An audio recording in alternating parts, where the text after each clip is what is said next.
अमेरिकी राष्ट्रपति Donald Trump ने गाजा में युद्ध रोकने के लिए ऐसा प्लान बताया है कि इससे अब नए फ्रंट पर युद्ध होने का खतरा मंडराने लगा है। ट्रंप ने गाजा पट्टी खाली करने की बात कही है और अरब देश अलर्ट हो गए। उन्हें ट्रंप के मंसूबे खतरनाक लगने लगे हैं। नतीजा, अब अरब देशों ने भी ट्रंप के खिलाफ तलवारें खींच ली है।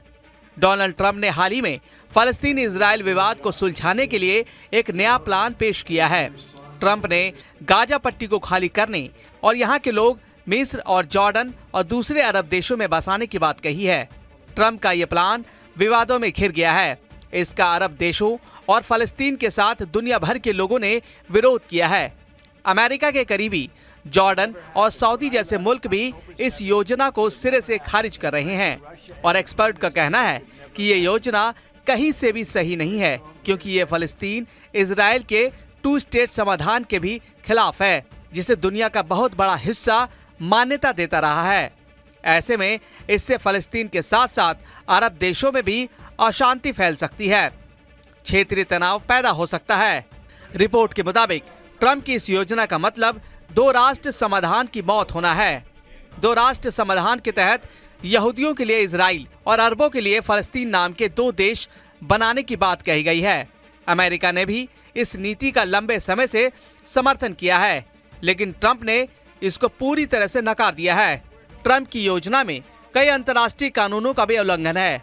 फलस्तीनियों को जबरन निकालना अंतर्राष्ट्रीय कानूनों के खिलाफ है, जिसे कोई भी देश, खासकर अरब तो बिल्कुल स्वीकार नहीं करेंगे। अरब देशों का कहना है कि ट्रंप का गाजा पर कोई अधिकार नहीं है, ना ही वो मीडिएटर हैं। तो किस हक से ट्रंप ने गाजा का फैसला ले लिया? अरब देशों ने अमेरिका को चेतावनी दी है कि कोई गाजा को खरीद या बेच नहीं सकता। एक्सपर्ट का मानना है कि ट्रंप ने भले प्लान पेश कर दिया हो, लेकिन इस पर आगे बढ़ना लगभग असंभव है। गाजा में 20 लाख से ज्यादा लोग हैं।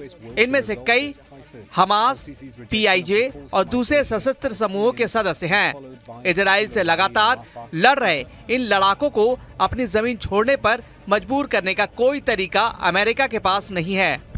अगर फलस्तीनियों को गाजा से जबरन हटाने का प्रयास करेगा तो विद्रोह भड़केगा। इससे निपटना कितना मुश्किल होगा, उसे वह अफगानिस्तान में देख चुका है। एक्सपर्ट का मानना है कि गाजा में ज्यादती से भड़का विद्रोह फलस्तीन तक सीमित नहीं रहेगा। इसका असर पूरे पश्चिमी एशिया में पड़ेगा, क्योंकि फलस्तीन क्षेत्र के लोग भावनात्मक तौर पर गहराई से जुड़े हैं। कई अरब देश जो अमेरिका और इजराइल के साथ दिखते रहे हैं, वो भी ऐसी स्थिति में पीछे हट जाएंगे। सऊदी अरब और जॉर्डन के लिए अमेरिका का साथ देना बहुत मुश्किल हो जाएगा। अमेरिका का साथ निश्चित तौर पर विद्रोह का कारण बन सकता है।